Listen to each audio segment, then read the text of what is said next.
មួយទៀតចានៅព្រឹកមិញនេះចាគឺពាក់ព័ន្ធទៅនឹងគណៈបកនយោបាយទាំងពីរចាគឺថាតំណាងឲ្យគណៈបកនយោបាយទាំងពីរគឺក្រុមការងារគណៈបកប្រជាជនកម្ពុជានិងក្រុមការងាររបស់គណៈបកសង្គ្រោះជាតិបានជួបគ្នានាព្រឹកមិញនេះចាគឺនៅឯព្រឹទ្ធសភាជាតិឃើញថាតាមការគ្រោងទុកគឺក្រុមការងារនៃគណៈបកប្រជាជនកម្ពុជានិងក្រុមការងារនៃគណៈបកសង្គ្រោះជាតិគឺបន្តជួបគ្នានាព្រឹកមិញនេះគឺធ្វើការពិភាក្សាទៅលើកំណែទម្រង់នៃការបោះឆ្នោតក៏ដូចជាបញ្ហាមួយចំនួនហើយនៅក្នុងនោះគឺព្រឹកមិញនេះផងដែរឃើញថាក្រុមការងារបច្ចេកទេស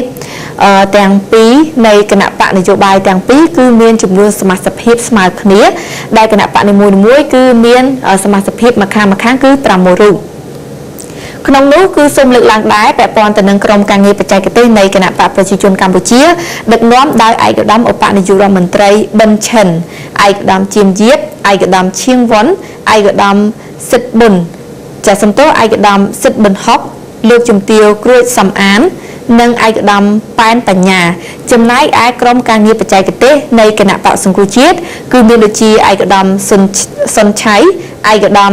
យឹមសុវណ្ណឯកឧត្តមគួយប៊ុនរឿនឯកឧត្តមយ៉ែនបញ្ញរិទ្ធឯកឧត្តមអេងឆៃអៀងនិងឯកឧត្តមម៉ៅមនីវ៉ាន់ហើយខ្លឹមសារនៃសន្និសីទរួមនៃកិច្ចជំនួបរវាងគណៈបកនយោបាយទាំងពីរឃើញថាមានចំណុចសំខាន់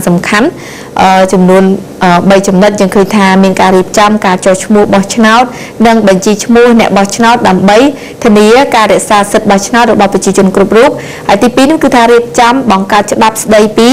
ហេរញ្ញវត្ថុរបស់គណៈបកនយោបាយហើយទី3គឺក្របខ័ណ្ឌកំណែទម្រង់បោះឆ្នោតផ្សេងទៀតដូចជាកំណែទម្រង់ស្ថាប័នរៀបចំការបោះឆ្នោតយន្តការនៃការដោះស្រាយវិវាទនៃការបោះឆ្នោតក៏ដូចជាប្រព័ន្ធផ្សព្វផ្សាយនិងមធ្យោបាយផ្សព្វផ្សាយសម្រាប់គណៈបកនយោបាយចាព្រឹកមិញនេះគឺថាបានលទ្ធផលហើយសម្រាប់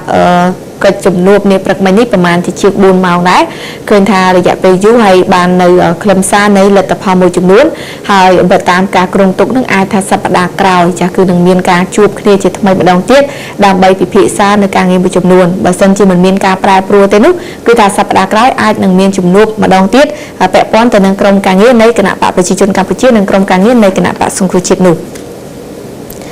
ទស្សនិកជនជាទីមេត្រីដែលឡាយស្ថានទូតអាល្លឺម៉ង់ចារួមនឹងរួមដៃគូអភិវឌ្ឍចាក្រងនឹងជ្រើសរើសយកសហគមន៍ក្រីក្រចំនួន9ចានៅក្នុងរាជធានីភ្នំពេញនេះដើម្បីអនុវត្តនៅគម្រោងកាត់បន្ថយភាពក្រីក្រចានេះគឺជាគម្រោងថ្មីមួយចារបស់អាល្លឺម៉ង់ដែលស្ថានទូតអាល្លឺម៉ង់សហការជាមួយនឹងដៃគូអភិវឌ្ឍនៅក្នុងការធ្វើយ៉ាងណាគឺជ្រើសរើសចានៅសហគមន៍ក្រីក្រចំនួន9សហគមន៍ហើយឃើញថានៅព្រឹកមិញនេះគឺពាក់ព័ន្ធទៅនឹងជំនួបពិភាក្សាចារវាងឯកឧត្តមអភិបាលរាជធានីភ្នំពេញគឺឯកឧត្តមប៉ាស៊ីជីតវង្សជាមួយនឹងលោកចាគឺโจឈីមបារ៉ុនវ៉ាន់ម៉ាសែលឯកអគ្គរដ្ឋទូតអាល្លឺម៉ង់ប្រចាំនៅកម្ពុជានិងលោកស្រី Laura Ligori ប្រធានសម្រាប់សម្រួលដៃគូអភិវឌ្ឍក្រុមការងារបច្ចេកទេសចម្រុះដីធ្លីអាល្លឺម៉ង់ហើយនេះគឺជា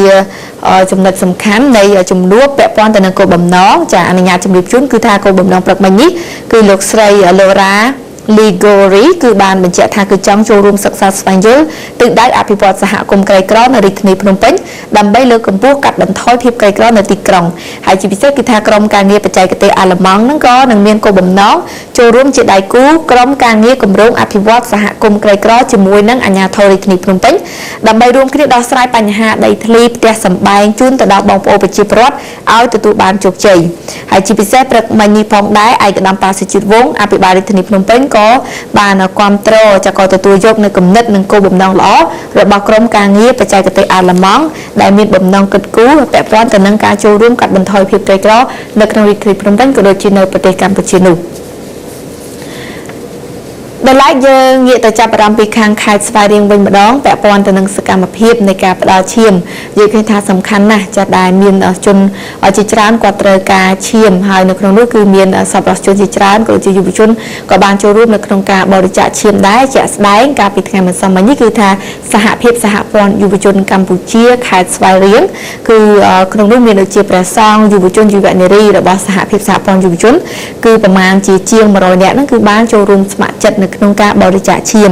ហើយនៅក្នុងនោះផងដែរគឺថាសហភាពសហព័ន្ធយុវជនកម្ពុជាធ្លាប់បានចូលរួមចំណែកនៅក្នុងការផ្ដល់ឈាមចាសហភាពសហព័ន្ធយុវជនកម្ពុជាខេត្តស្វាយរៀងហ្នឹងគឺថាធ្លាប់បានចូលរួមនៅសកម្មភាពបែបនេះ5 ដងរួចមកហើ